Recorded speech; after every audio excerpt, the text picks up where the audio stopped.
Hi, everyone. I wanted to remind you of a must read. This is a book that you have to have on your bookshelf.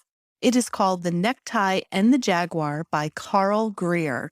He is able to help you make important decisions, give you some guidance on which path to take, and you get to learn how he tapped into the wisdom and power of the unseen worlds for guidance and inspiration. I had the opportunity to interview him, and he was a lovely guest on the Path 11 podcast, episode 343. Check it out. Listen to the podcast. Go buy the book. Again, it's The Necktie and the Jaguar by Greer. To find out more information, go to his website, carlgreer.com. That's spelled CarlGreer.com. Today's podcast episode is sponsored by the Reconnective Healing Global Community.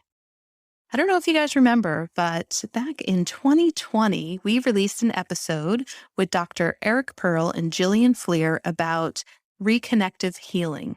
He was a chiropractor who was working in his practice in Los Angeles, and his patients started to report that they were having these healings just with his hands being near them without him actually touching them.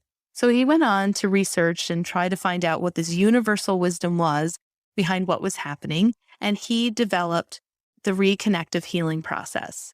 Their website is thereconnection.com, and they are offering an online level 1 class called The Portal to awaken your own healing ability and to learn how to do this.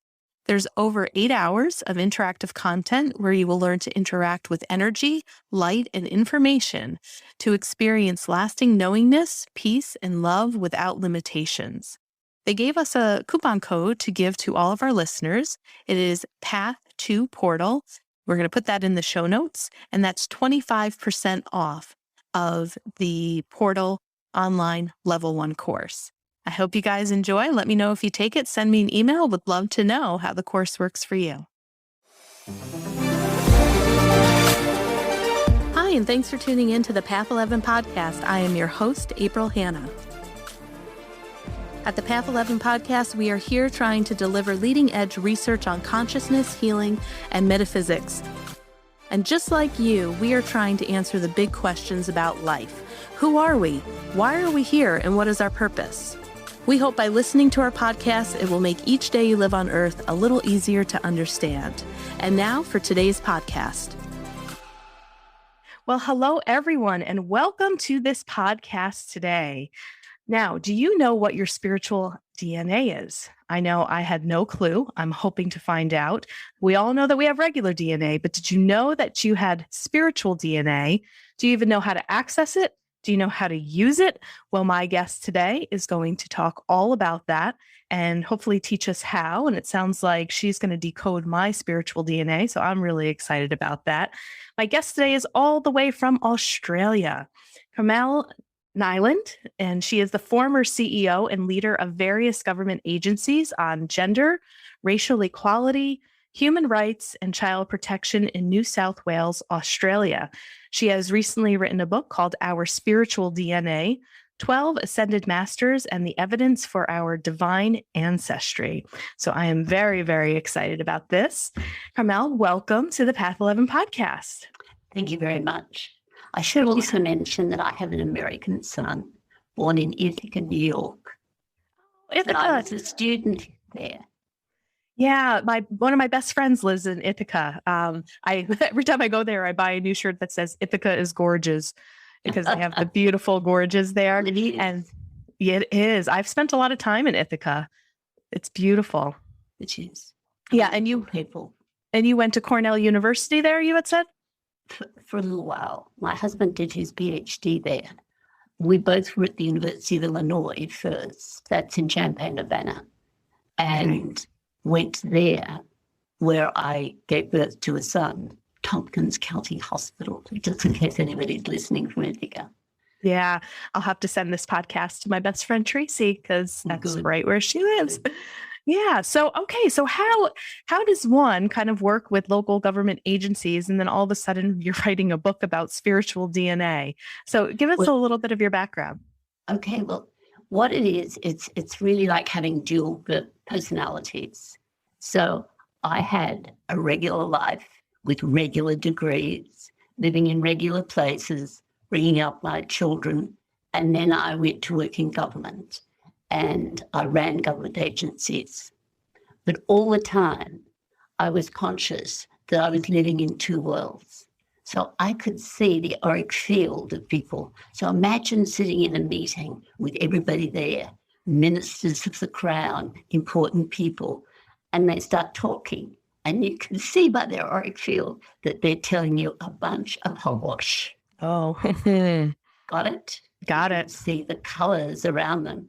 And it's like they blush and you think, oh, and then they go kind of purple colour, and then they go kind of that khaki colour. Mhm. And you think, telling me a porky, literally. So having lived in that two worlds, the other thing I think that's critical is that I was brought up, I am a Catholic, and that is the most mystical, one of the most mystical of religions. So I lived with my grandmother when I was little, and she was Irish, and she would say to me, go and play with the fairies in the garden. So that's what I would do, because that's what Irish kids do.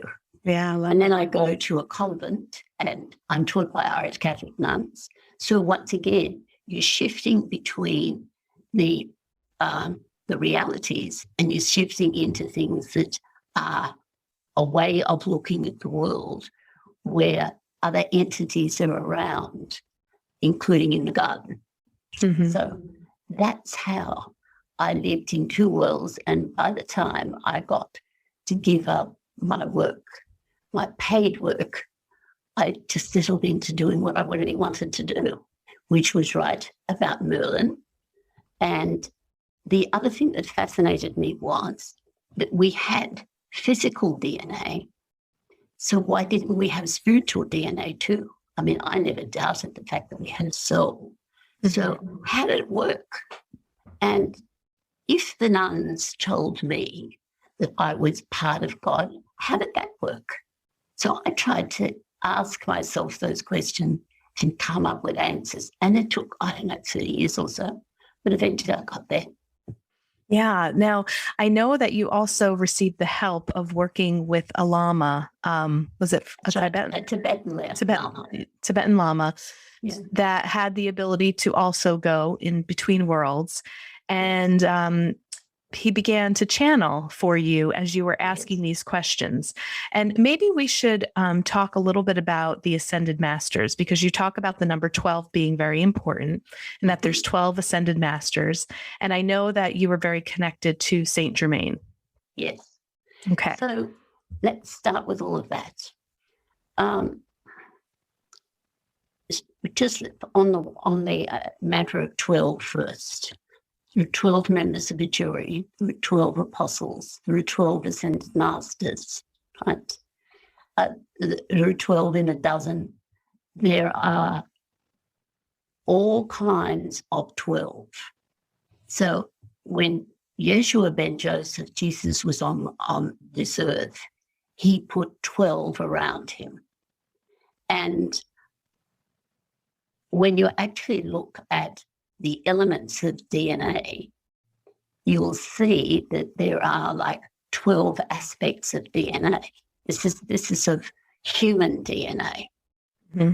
So I started to work with 12, and I would go to a channeling session, and a person would kind of go to sleep in the chair. He would call in this Tibetan master, and the Tibetan master would say, well, who do you want to talk to? I didn't know. That he was the best. And he said, Saint Germain. He never said Saint Germain. He always said it, so it was like almost singing, or it's like some sacred space you're going into. And one of the first opportunities I had to speak to Saint Germain through this channel, he came in and he was dressed in purple, like exactly the same violet colour as you have behind you. Mm-hmm. And I could see him with my inner eye. He twirled around like a ballerina. And I said, are you a ballerina? He said, I invented ballet. but he said it in French. No, I can't do that accent. And I thought, well, this is going to be interesting. And he started telling me about some of the lives he had. And I thought, well, that's interesting. And do you ever have female lives? And he said, yes, I do. I'm better at them, he said. And then he started naming what in Australia we'd call blokes. You'd call them guys. Other people who also were his mates, who sat round a kind of a table, we'll say a table, like the Knights of the Round Table. There were 12 of them, by the way, too. Like there are 12 members of the Zodiac. So he would sit there and he would say, now, on my left, I have Mother Mary. And on my right, I have Katumi. And Katumi's female aspect, he didn't say that, but I've certainly found out later, is Lady Portia. And then he would go round the table until we got to the full 12. 6 females, 6 males, or feminine energy and male energy. So that was the beginning. And I would ask him about the lives that he had. And he had lives of great mystery, lives of daring do. He loved dance, he loved singing, he loved composing. It struck me a lot of the time, he sounded more gay than, you know what I mean? He sounded more like a gay than he ever did anything else. He certainly didn't sound Australian. He would tell me about the things he invented, and he has been a remarkable inventor. He's been an adventurer. So he would say, well, he'd say in French, I discovered America. I said, well, how did you do that? He said, I got in a boat, sailed west. There it was. And I said, surely there were people here when you already got there. He said, yes. So how come you say you discovered it? I thought Christopher Columbus discovered America, in inverted commas. And he said, but who do you think Christopher Columbus was? Oh, with work, who do you think Rudolph Nureyev was? A great ballet dancer. Who do you think the inventor of electricity was? Saint Germain. And so it would go on. And a magical mystery tour it was. I asked him who his female aspect was, and he said, my female aspect is threefold. I said, well, there's one of you and there's 3 of her. And he said, well, you know what women are like. He said, they can't quite decide which way they want to show their face. So there's Mary the Mother, there's Mary the Magdalene, and there's Mary the High Priestess. And he pointed to me and he said, you come from the energy line of Mary the High Priestess. And I said, well, what does that mean? And he said, well, probably in your history, the one you'd remember first is Isis. And I said, well, she started Egypt. He said, yes. But I said, Cleopatra shut it down. You're not going to tell me I was Cleopatra too. And he said, you wish. And so it went on. Now, I'm giving you little traces of it, but in fact, they were more like dictations, quite lengthy ones, of which were being recorded and then would be transcribed. And originally, I just looked at Saint Germain, Mary in her 3 aspects, and no one else. And then I had to expand it because that's a very limited audience. So I had to do everybody. So it doesn't matter whether it's Donald Trump, Ronald Reagan, Barack Obama, Joe Biden, all of them had to say, okay, tell me who he was. Tell me who he was. And after a while, it became easy because another being, Katumi, who was the world teacher, came through. And he said to me, look, rather than you asking me tediously who was who in the zoo, it would be so much easier if you just looked at their first name. And I said, why? And he said, well, in their name, you can get an idea of who they are. Sometimes they fool you and they get a mixed up name because it's their grandfather's name or their grandmother's name and they had to be called that. But if they can come in themselves and speak clearly to the mother, their own mother, then she can usually convince everybody else what name they should be called. So when we look at your name, and give me your full name. It's April Ann Hannah. April Ann Hannah. April is not a common name. So I'm just going to put that aside for the moment, and I'll look at April Ann Hannah. Look at Anne and Hannah and include your last name as well. Now, both of those names are the names that are used by the aspect Mary, and in your case, Mary the Mother.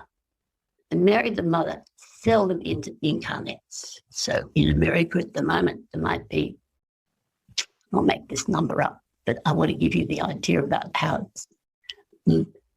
few it would be. There might be between 20 and 50 Mary the Mothers in the whole of the United States of America, including Hawaii and the lot. So out of those millions of people, there would be about 50. So it's a great pleasure to meet Mary the Mother. Wow. So that's a kind of rambling way about how I got there. Yeah. Okay. So let me make sure I'm following you. So the way I'm understanding it is that there are these 12 ascended masters and that all of us come from at least one of them. So the ascended masters are reincarnating into human beings.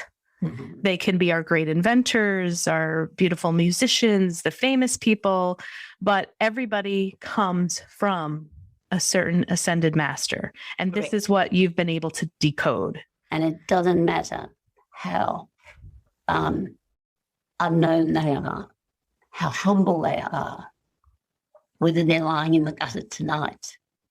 They are all a descendant of, they are all an aspect, is a better way of saying it, of an ascended master. So they're one of those 12 energies. Okay, now in your book, you help people to kind of decode this, and where are my notes here? That you help people to decode your name, figure out your master color, and then you actually read more of like the biographies that are in your book of each ascended master to really see who you connect with the most. So I'm curious though, so you've decoded my name, clearly you've been doing this for a while, but what does it mean to have an aspect of the Mother Mary? So what does that mean for me if I'm a part of that spiritual DNA? What do I do with that? Well, the Mother Mary was chosen by Yeshua ben Joseph, who came in as Jesus Christ, to be his mother. And this may sound a little non-Christian, but when he had his previous life as Buddha, his mother's name was Maya, which was like Tibetan for Mary.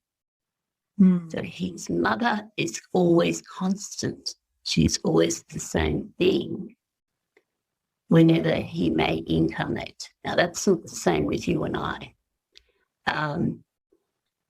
When we incarnate, we will choose a particular, depending on what kind of life we have to go into, what we have to learn, what we have to lead, what we have to discover ourselves. We will choose a particular master energy to be our parents. And he always chose her, Mary the Mother. Mm-hmm. and why she was already ascended. She was compassionate, she was intelligent, and she clearly had very good physical DNA, no matter whatever life she came in.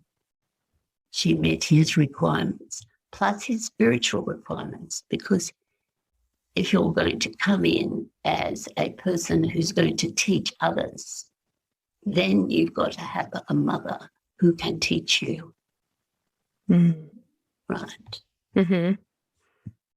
And she, as I've checked her lives, this is Mary the Mother, she's done things like found schools, particularly schools for girls. She has often been a nurse, always tending to be in a helping profession, but sometimes she will be a prime minister. So in the news tonight has been the Prime Minister of New Zealand, Jacinda Ardern. She's an aspect of Mary the Mother. And the woman who is running Germany at the moment, Angela Merkel, is also an aspect of Mary the Mother. So you're in very good company here. Hey, I'll take it. And so what would the master color... She wasn't doing that, she'd write. What would the master color be for Mary the Mother? It would be blue. Ah, okay. And it'd be blue with a little tinge of the violet in it. The master color of Saint Germain is violet. So... Very interesting. Well, and the reason why I'm kind of smirking and smiling a little bit is, of course, I didn't know this before we got on the call, but, interesting enough, it was right before COVID, I was getting ready to open up a Reiki training center, but I had 7 girls with me, kind of like a school, like where I'm teaching people energy work and teaching them Reiki, and they were all female. So that's interesting. There's like a correlation there. My favorite color has always been blue. And I've always, during a really spiritual, interesting experience, I call them the blue people, that when I've done energy work before, that they have come into my sessions. I've talked about this on the podcast before. And like the wall that I'm in, or the room that I'm in right now, is painted blue. My office colors are usually always blue. And I have called in Mother Mary into some healing sessions with clients before, knowing that she was one of the masters. And the first time I ever really got introduced to a lot of these names that you're talking about that are in your book was from a tarot deck called the Keepers of Light. And I bought it after I was trained in angelic Reiki, because we were channeling ascended masters and archangels and stuff like that. So I'm very familiar with the energy of Hilarion, Lady Nada, Kuan Yin. I mean, like so many of them, I was like, oh yeah, I've worked with that energy before, but never have gone so in depth as you have to really understand who these beings are. So your book has been very helpful because you give like a really nice overview of the essence of each master. Just in your book alone is like a great reference for me. And I'm going to go back to understand a little bit more about these beings that I work with. And I have never gotten like too involved, because I just feel like their intelligence surpasses anything that I can really understand. And I just allow myself to transmit them coming in, when my client, pulls the card. So, but I have called in Mother Mary quite often. And she has such beautiful energy. Like, well, you don't know why she rushes into you. I guess so. Yeah. I mean, it really is kind of that nurturing. Yeah. So that's wonderful. I'll have to read up a little bit more on that. So is there any way, once we find out what our spiritual DNA is, our master color, how can I and others who are listening, when they figure that out, begin to maximize that and really begin to call this in now? Because I can't, now that I've heard this, I can't unhear what you just told me today. So that makes me want to do more. Is to become familiar with who the other masters are. Okay. Because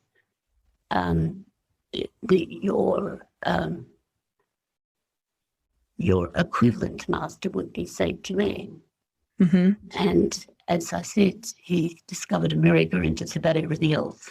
He was a great inventor. He wrote Shakespeare. What was that? He is a beautiful writer, very dramatic. Sometimes has a bad hair day, but other than that, he's pretty delicious. I find, too, that if one looks at, say, the American presidents and their wives, one can get a fairly good idea of what these energies might look like, because these are people who have been voted into an office, except perhaps the leader, George Washington, wasn't voted into an office. He kind of led an army and then they just said, you're it, you're the president. Mm-hmm. But all of the others at some stage or another were voted in. And so there's a certain popularity. People saw things in them, saw that they were ethical, saw that they were a great leader. And I just thought I'd just have a look at some of them and give you an idea of who they are and talk about those masters. Sure. You mentioned that sometimes you work with Hilarion. Well, he is, with Saint Germain, the founding energy of the United States. We're not talking about of America, which pre-existed, but once it separated from Britain and started receiving immigrants and slaves from other countries. George Washington was the leader, and he's an aspect of Hilarion. And Hilarion is often a leader. He was Alexander the Great, for example. He is he works with the color emerald green, and he is nearly always tall, not short.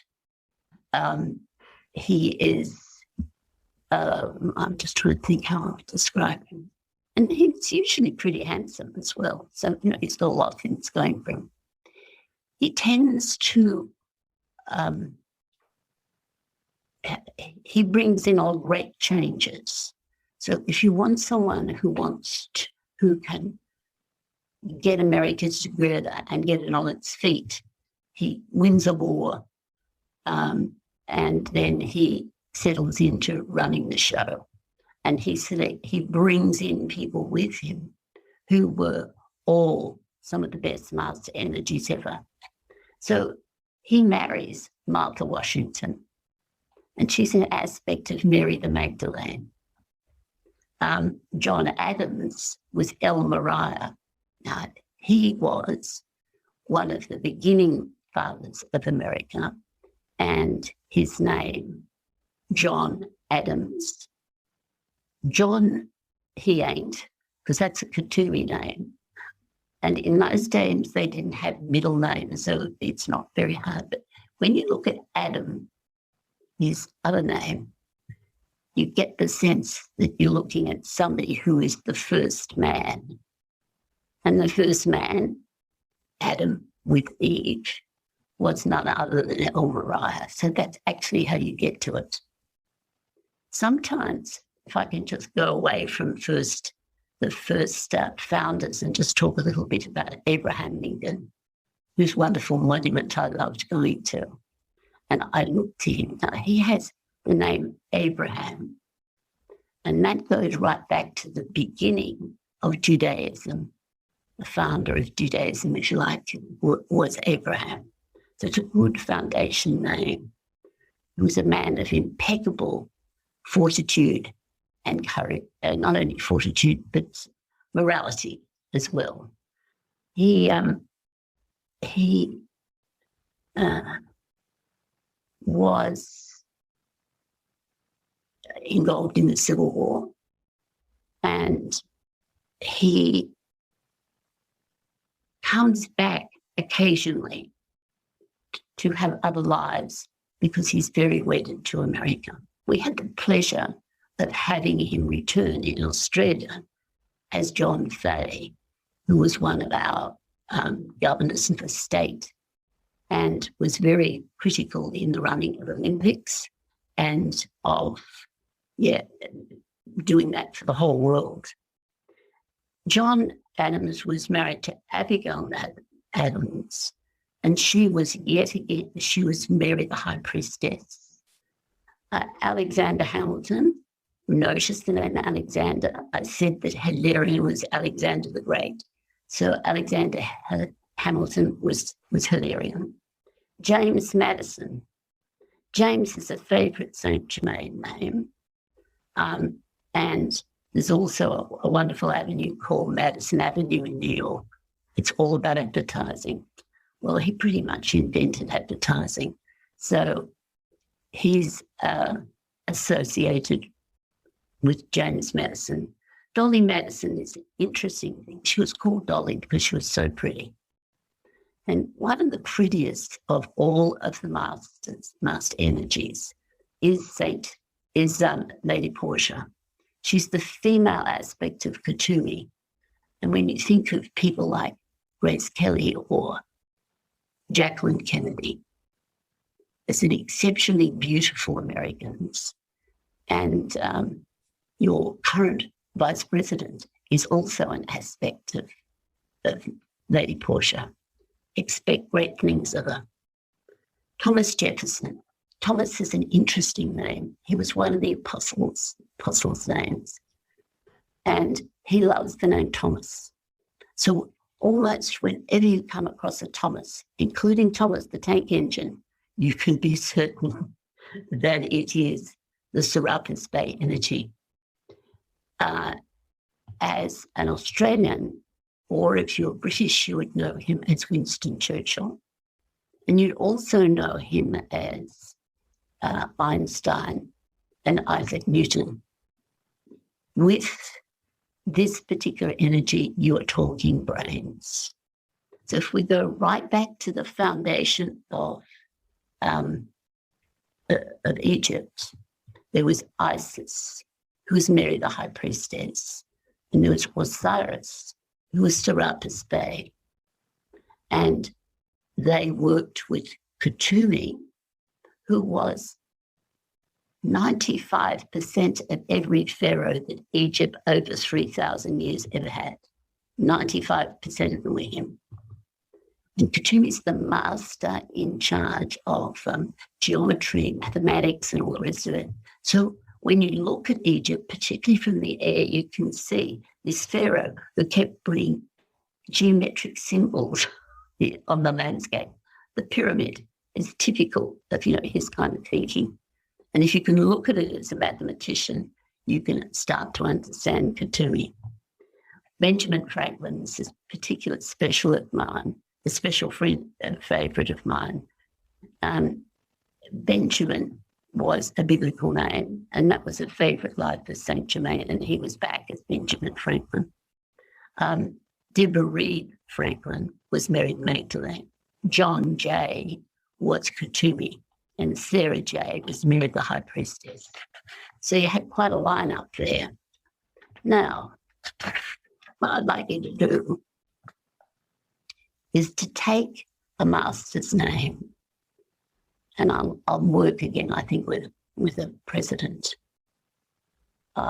Let's look at Donald Trump. Right. Donald Trump's energy is called Dwal Kul. And the energy of Dwal Kul is used for two things. The first that it's used for is to create a man of enormous strength, a man who could wrestle an elephant, a man like Hercules, for example, who was that same energy. Or almost the opposite of that, the other thing that Dwal Kul does is fester the rot. So if something is rotten in the state of Denmark or in the state of the United States, he will come in as a president and he will point to you all the rotten bits so that they're hanging like rotten fruit so you can see what you actually got to do to fix the place up. Mm. That's what he does. But at the same time, he also is a handsome man. He was the King of England during the war, and that was necessary because you had to have someone very strong standing up to Hitler. And I'm just trying to think of Ronald Reagan, good-looking guy. But came in at the right time to be president of the US.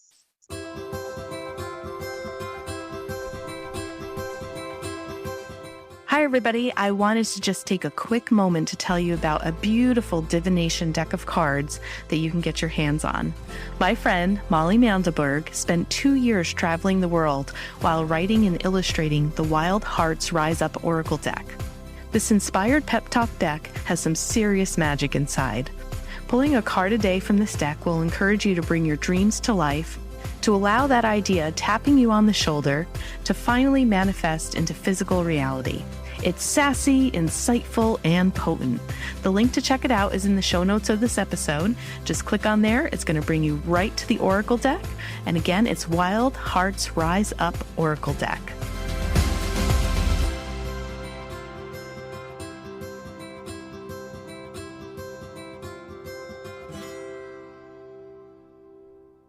I just think it's interesting. With Dewal Cool, I also took a training in esoteric healing. Mm-hmm. And in the esoteric healing, he is considered to be the ascended master that also created the esoteric healing. So, that's my familiar knowledge of working with him. And I guess just kind of going back to Saint Germain, the way that I was first introduced to him was from a teacher that said, whatever you want to release in your karma, just throw into the fire of Saint Germain. You can call upon his flame and put it into the middle of the room, and then just whatever you need to release and let go of, put that into the flame. So that was kind of what I was told originally. And then when I bought this deck, one of the things that I noticed is a lot of clients pull Saint Germain. And on the card, in the Keepers of Light, it talks about them releasing their karma. So can you maybe just talk a little bit more about Saint Germain and this releasing of karma, or why, we're told to use his violet flame and to just cast whatever it is that we need to release and let go into that flame? Okay. He is as close to a flame of love that you can possibly think of. He burns with this love. And that fits in with him as, that also fits in with him with his, not only his spiritual practices, but his marvelous inventiveness. So, inventing just about everything from electricity, the kind of electricity, Edison, for example, to inventing Madison Avenue. So a master of spin. Mm. And then you take all those different parts of him, and in the center is the violet flame. And this is a fountain of creativity and of love. And he is, as well as doing everything else, he's reaching down and giving you a helping hand and pulling you out of a bad situation, because he has strength, possibly not the strength of a Dwell Call, but strength, and this a marvelous compassion. And as I said, Yeshua ben Joseph coming in had anyone he could the whole 11 masters, because although we see them as males and females, they can cross over whenever they see fit. He had the whole choice. Mm-hmm. And he chose Saint Germain as the father. So he's also that father imagery. He embraces you, he inspires you, and he loves you. Okay. So if we go back to like what you said, you're seeing aspects of Dwal Kul in Trump, and Trump came and showed us all the rotten fruit that needed to be picked off. And now we have Joe Biden. What ascended master is working through him? Who is he a part His of? name is Joseph, who was Jesus' father. Mm-hmm. So that is Saint Germain. So Joe, as he prefers to be called, what comes from exactly the same line as Jesus selected as his dad. And he will be like a father to America. We won't always agree with everything he does. It doesn't mean that you've got to vote for him. But what he will be is decent, loving, upright, hardworking. I mean, what does he choose to be as the father? He chose to be a carpenter. He chose to make things that were useful. Right? Wow. Okay. Interesting. And so you'll see all of that coming through the man that you have at the moment. Yeah, and I want to let people know too that you have a really nice chart and list of a ton of people's names. Right. You know, so if you buy this book, you'll be able to search for your name very quickly and see, you know, who your ascended master is, and then you can go back in the book and, you know, read more about it. Them. Yeah. So I call it the who's who in the zoo, because I was always interested in what lay behind. So, and as I was always trying to work out who they all were, I became more interested in who everybody else was as well. So I would be constantly going to sessions and I would be saying, well, tell me all about Ronald Reagan. Or what about Elvis Presley? Or, you know, or what about my husband? Who's he? Or what about my son? 2 sons. Who are they? And they've got these kinds of characteristics. And I have got this pain in the neck who's an employee of mine at the moment. Who's she? I would say in a hushed voice, and I'd be told, and I'd go, oh, no. Because I always thought that this woman who I thought was a pain in the neck was, and she turned out to be Lady Portia, who is beautiful, sweet, tough, highly admirable. Look, to me, she wasn't. Let's have a look at some of the ones I haven't mentioned. Pallas Athene. Pallas Athene is the female aspect of El Mariah, and she obviously was the head of Greece, the great goddess of Athena, the goddess of wisdom. And she is often the leader, and she naturally is very good at running things. I'm going to think of, and her typical names are Helen and Elsie and Ella, and another one that's quite interesting is Lady Nada. She is the female aspect of Hilarion. So if you've got a being called Hilarion, then Hilary would be like the female aspect, right? So which leader have you had who's called Hillary? Hillary Clinton. Right. So that will be Lady Nada. Now, that's not to say that Lady Nada doesn't have many other names. She does, but she doesn't incarnate that often. It's not an energy necessarily that most people will be familiar with. Another interesting one is just going back to Dwal Kul at the moment. The female aspect of Dwal Kul is called Lady Fortunata. And a world leader at the moment is Lady Fortunata. Putin had an interesting relationship with Donald Trump, didn't he? Mm-hmm. Here you had the male and the female of it, two of them running two of the greatest powers in the world. So just think from God's point of view, what might be the subtext that's going on there. Mm. Wow. We think we know, but when we know some of this, we know other things. Yeah. So it feels like to me, you have almost perfected this down to a science where probably anyone that you meet now at this point, you are able to see which ascended master they are. Yes, that's fascinating. But for example, if you can see the auric field around a person, like I can around you, then I've got a clue anyway. So would my auric field also have the color blue in it because I'm connected to? Yes. Okay.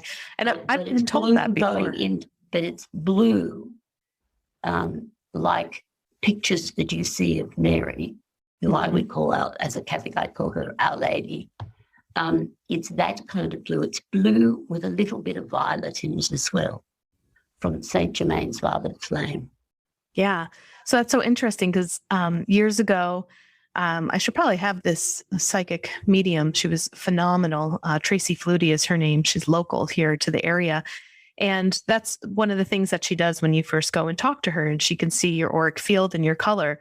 And I have the notes on it. And she said, you are of a blue and a purple aura. I was like, okay, I love those colors too, my favorite colors. But, didn't explain the way that you're explaining. Well, what, people will say, well, what does blue mean? What does purple mean? But so this is like, again, I'm always looking for credibility and validation. And it's like, okay, you're telling me some of the same stuff that other people have told me, but in a different way and connecting it to the ascended masters. So when you hear and I put it all within a framework. Right. Yes. So as you understand each of the ascended masters and their color, right, and the kind of roles that they have played on the earth, then you start. The penny starts dropping. You start to understand. Yes. So I can look and drive my husband mad watching television, particularly the news. Because you just want to see who is everyone. Look who's in there at the moment. Yeah. Kuthumi. Kuthumi's a favourite of mine because he's my guide. And we've talked about Lady Portia, who's the female aspect of him.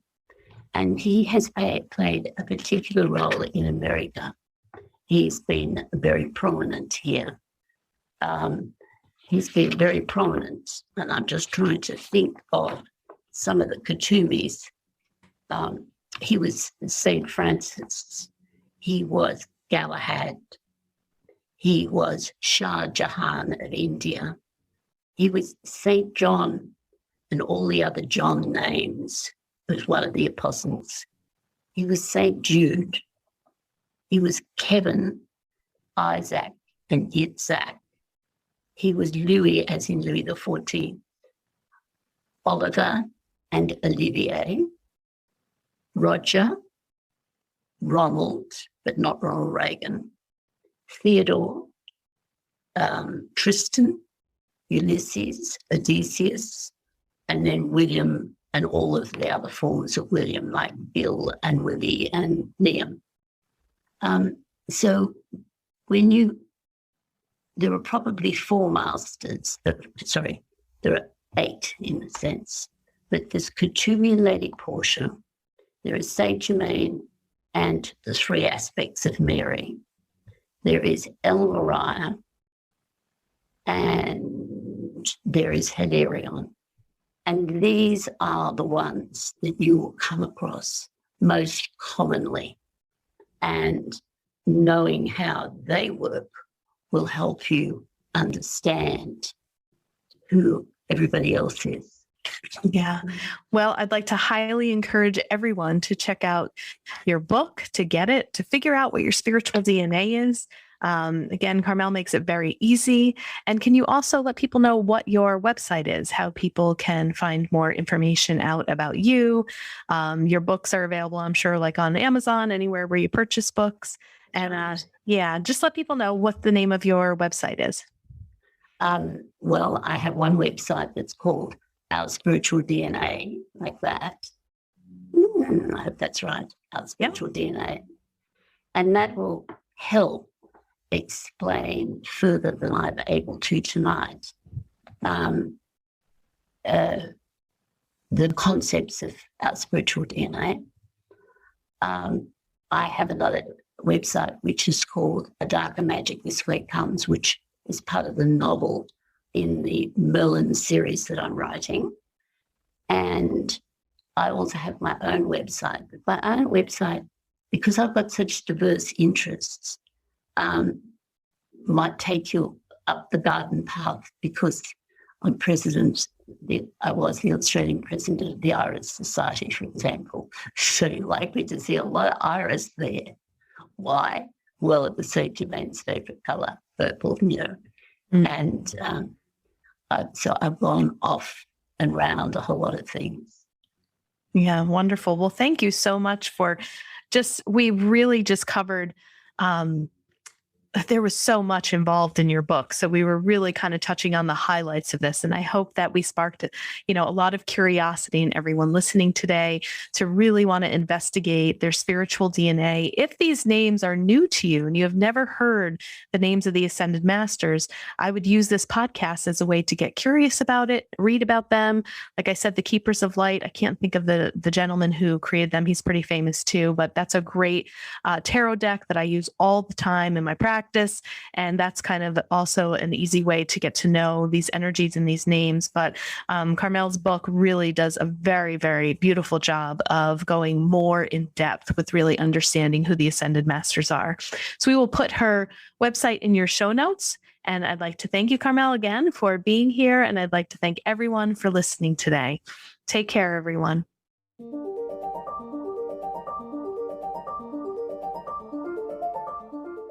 Thanks so much for tuning in to today's show. If you haven't already, please subscribe and rate and review the Path 11 podcast in Spotify, Apple Podcasts, or wherever you listen to your podcasts.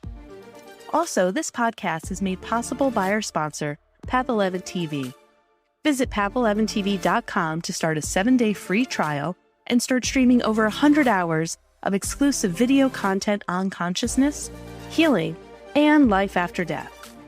That's path11tv.com, and be sure to use coupon code podcast30 to take 30% off your annual membership. Start satisfying your spiritual curiosity with a membership to Path 11 TV today. Bye for now.